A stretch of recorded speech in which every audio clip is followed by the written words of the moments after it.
What's up, guys? Chris here with another update. Unfortunately, I didn't walk to that pond. It's just the problem with it is I don't have any kind of oh, you're still seeing the inside of my van, by the way. And the sun actually came out briefly, and this is what I unfroze earlier, and it didn't refreeze. If I wanted to drive, I probably could because the sun is out briefly. It just came out, but some of the windows here, like that one, unfroze. The one in the back. Surprised though, the sun was hitting that side, and this window here is still frozen. Along with this, I'm actually surprised because the sun is hitting it. However, the temperature is only 25 degrees, and we didn't get above freezing at all today. And again, this is the coldest day of my life, so sucks that I couldn't go out and enjoy it. Unfortunately, though, here's the thing. I tried my best and my damnedest to try to build a little snow man, but this isn't snow like I said earlier. This is sleet. And what has happened is it's melted. Just like earlier, I could pick it up and throw it, but it's melted just enough on the top, and now it's just rock hard, and there's just no picking it up and even trying. If I would have earlier, instead of,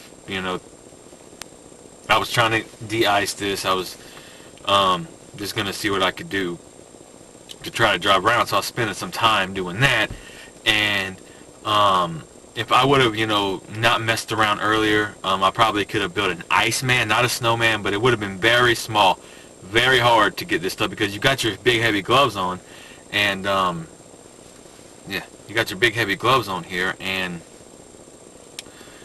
your hand, it warms up so the ice starts melting, and it's kind of hard. You can build a snowman, but you can't build an Iceman. And unfortunately, there are some people in other parts of the county, northern part, they got a little dusting of snow mixed in with their sleet, so they were actually able to build mini snowmen. They have, I've been watching on the news where they posted it on their Facebook page, so they're lucky. I, on the other hand, didn't get the snow that I wished, and these gloves that I've got are tearing up. So, just an old pair of gloves I found out in the shed, and it is what it is, but I've got on multiple gloves, so I'm good to go. I'll just take the ones that are tearing up off. I'll be fine. No sense in getting crappy worse. Sorry, guys. I'm fooling around with these gloves, but yeah, I'm excited. I'm upset because I couldn't drive anywhere, but you know what? To err on the safe side, there is no way in hell I was going to even chance it.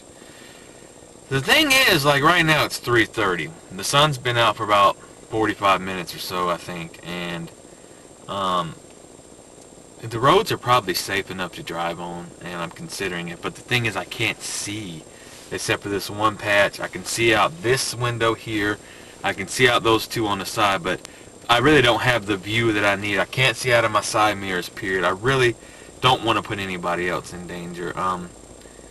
But I think I'm about to crank up and try to drive down to that creek, or that little duck pond, because I really, really want to go there.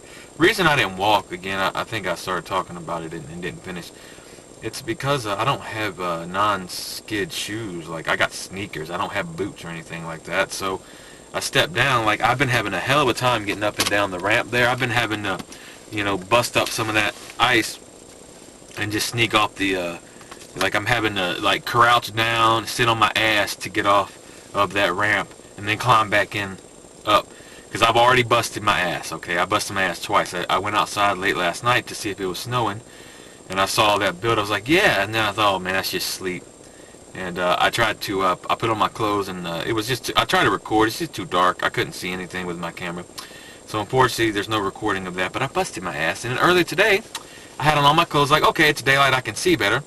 Took one step, and I busted my ass. So I'm like, you know what? I tried to sweep all that ice away. Not going to happen. And unless I don't have a shovel, so I could probably shovel and bust it up, but I'm not doing all that. It'll melt. It's going to melt. The thing with our weather, like I said, it's going to be up in the 70s this weekend into next week. We're going to feel like, it's going to feel like late spring here. It's funny. It feels like we've had our coldest days on record. We've had our ice event. And apparently, this happened in 1993. I was 11 years old. And I quite vaguely remember that was the year that I was sick and I could not go outside and play. So in 93 it did snow, and I saw it with my eyes, but I wasn't able to go outside. I was just way too sick. I had such an incredible fever. My grandma told me my fever was like 104, and they thought I was going to have to go to the emergency room, and thankfully that didn't happen. See, I knew I had seen, or like there was snow early in my life, but I wasn't able to go out in it, and now I was confirmed. Also, 1993 was a colder winter than this winter. So when I say that this is the coldest winter of my life, then I guess I'm kind of not true. However, you can't blame me for not remembering. I was only 11 years old. So this is the second coldest winter of my life, but the coldest winter that I can remember. And then how I was telling you guys the stories of how the last couple of winters have been warm. We haven't had much of a winter at all. The weatherman said, we're getting our asses paid back. Well, he didn't exactly say that, but this is me saying, of course he didn't say asses on TV, but he says, we're getting paid back for the last 3 years of the warm winters that we've had. This has been a very cold winter. He did stress, though, just because it's going to feel like late spring, early summer coming up, don't let your guard down, because we never thought this could happen here. And he says, we still have technically 2 months of winter, so anything can happen. It has been I've been looking down at this glove the whole time. I'm going to have to trash it. It's a pretty nice glove. I just hate that I have to throw them out because I have no way of like repairing it or anything. But it's okay. I got these old gloves. These gloves here, they sell these in the cheaper grocery stores for like 70 cents plus tax. So, they'll do you. I really need another pair. I got another pair on the porch that's wet. Trying to dry them out. I put them in the sunlight a little bit, but I'm okay. I don't know if the camera picks up the smoke coming out of my mouth, and it's not really coming out anymore. As I sit in here, I'm warming up. What I'm hoping is my body heat will help to melt some of this ice too. The sun has since went away since I came outside, obviously, so it peeked through briefly, but it is what it is, guys. I know I was excited when I made the video Monday about this, but I really want to be serious for a minute. There's a lot of accidents that have happened in this local area. A lot of people went out driving too fast. There have been wrecks. The overpasses, the main bridges, the arteries, the interstate is closed down around here. But I want to say and give a shout out to those people in Atlanta, Georgia. See, this is funny. Here in Pensacola, Florida, we don't experience this type of stuff. But our government knew Sunday night something was going to happen.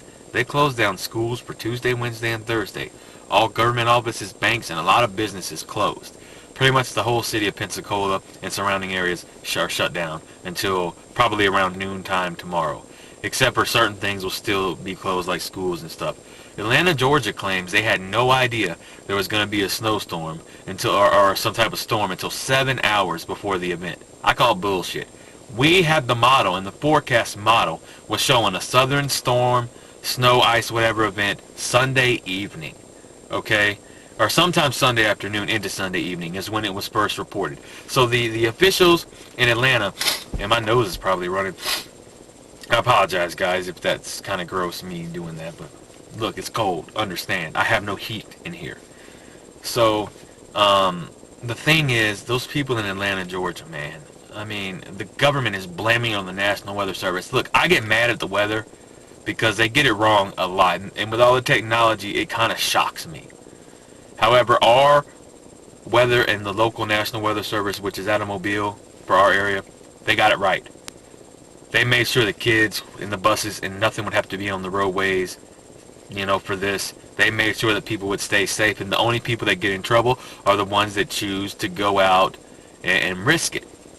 And here in Atlanta, Georgia, you see people stranded on the interstate for, now I think it's like 15 hours. Pregnant women. A woman had to give birth right there on the cold interstate with the snow and everything. Another pregnant woman was making distress messages out on Facebook because 911 was backed up and busy from everybody calling in that area. So it got overloaded the system, and what happens is this woman is pregnant and she can't eat. So people are abandoning their cars, leaving their cars on the interstate just to go try to seek warmth and shelter. Because Atlanta, Georgia did not close down their city. Atlanta, Georgia is one of the largest cities in the United States of America. And it snows there. It may not snow there every year, but they get snow events there way more than we do. And for a little town like Pensacola, Florida, and the few surrounding cities around here to get this right and predict this and know not to get people out in this stuff, I'm going to say bullshit to the officials in Atlanta, Georgia that are blaming the weather people. This time, it ain't the weather's people's fault. It's the government's fault. The government stranded those people on the interstates. The government, okay, wants to pass blame to the people below them. But a lot of times, it's our own government that causes us the problems. They're supposed to be our protectors. They're our elected officials. They're the ones that we put in place to protect us and to make sure that we're all right. And yet, we can't even depend on them. Who can we depend on if we can't depend on our own government? These are people that went out and got our trust and got us to vote. I'm a voter, okay? I know some people say voting don't count, and maybe it doesn't, but I like to think that, hey, maybe, some way, somehow it does. Whether it does or not, I don't know. But the fact is, these are people you learn to trust, and this is what happens. He says, well, by 7, but he says they didn't know that this was going to happen until like yesterday morning, Tuesday morning at around like 9 or 8 or 9 a.m. And by then, everybody had already went to school and went to work and everything. Again, I call bullshit. They should have known, if like I said, if our little local weather station in surrounding areas here knew that there was going to be a southern snow/ice event coming up, then Atlanta, Georgia would have known, bar none. Other cities in Georgia didn't have this problem. So one of the biggest metropolitan cities in the country, and those poor people, you know, I just want to say, well, I'm sitting in my car cold, and I don't have no heat in my trailer. But at least I get to go inside of my trailer after this video. I'm choosing to do this video in the car because this is my comfortable setting. I at least like to get out of the house an hour a day. And this is the only way I can get out, technically. So, hey, I'm going to come out here and sit in the cold. But trust me, okay, that those people are far worse off than me. They can't go home. They may have families. There may be... The kids had to spend the night in school. Hell, even worse, there were kids stuck in cold. Now, trust me, where I come from, I didn't ride the school bus often. There was no heating on no school bus. I don't know about in this day and age, but those kids, a lot of kids were stranded on cold school buses overnight. To anyone that watches this video, if you just happen to come to my little corner of YouTube, my little, you know, following of 350 so subscribers, if you come and you see this video, just know that I feel for you. In a way, I feel as a human being, I got to apologize to you for what your government did to you and what it caused. And trust me, I feel so terrible. I wish there was something I could do. There's nothing I can do. But just know that there's people outside of Atlanta that are praying for you. And you know, by the time this video is uploaded, the event should be over and hopefully you guys are home. But just know that there was somebody thinking about you on Wednesday afternoon that is in a cold situation himself, but is nowhere near as far off bad as you guys. So, and to all my subscribers out there, just if you were part of this or live someplace, here's what I challenge, or not challenge, but here's what I ask. Anybody who lives in a northern state or a place where this is often this ice, sleet, snow event type stuff happens every year, what do you guys do? How does your city operate? How do you drive in it? How are the schools run? I mean, I'm sure because you're from those places, you know, you have winter tires, chains on your tires. I'm sure the buildings are equipped with gas, you know, and you're gas heated instead of being electrically heated. And I'm sure there are other, like, they have the salt and stuff. Like here, we didn't have salt. Why would Pensacola, Florida need salt to put on the roads? We're trying to put clay, like that orange sand down, just to try to get people to gain traction on the roads. So why in the world would anyone, you know what I mean, you know, like I say I want to live up north and experience a true winter, but I'm telling you, I even though I've yet to see the snow, I kind of feel like I've experienced a true winter. I really have. After seeing and watching the news and knowing what's going on, I don't think I want to live up north now, and I think I want to stay down here. Even though I love cold weather, I'm not fond of this ice stuff. I feel like I'm trapped. My whole city's trapped, except for the ones that want to venture out. And normally, I would be one of those kind of types. Like, if I was younger, I would venture out in this stuff. I would not heed the warnings, but I refuse. You know, I guess with age comes wisdom. I don't know. But that's it for this video. There'll be a few more. You're going to get a run of like 7 videos or so uploaded. I think this is number 4. So I'm hoping to have at least 3 more for you guys before this event's officially over. And everything will be back to normal. Tomorrow's high will be 45 degrees. No clouds. The sun will be out. All this stuff will be gone. And I can get back to normal. And about a week from now, next Friday, I should be able to purchase my tax refund should be in. So my new camera should come in, and we're good to go. Alright guys, so until next time, I'm going to go back in my trailer and get in front of my fan heater. So until then, I'm out. Peace.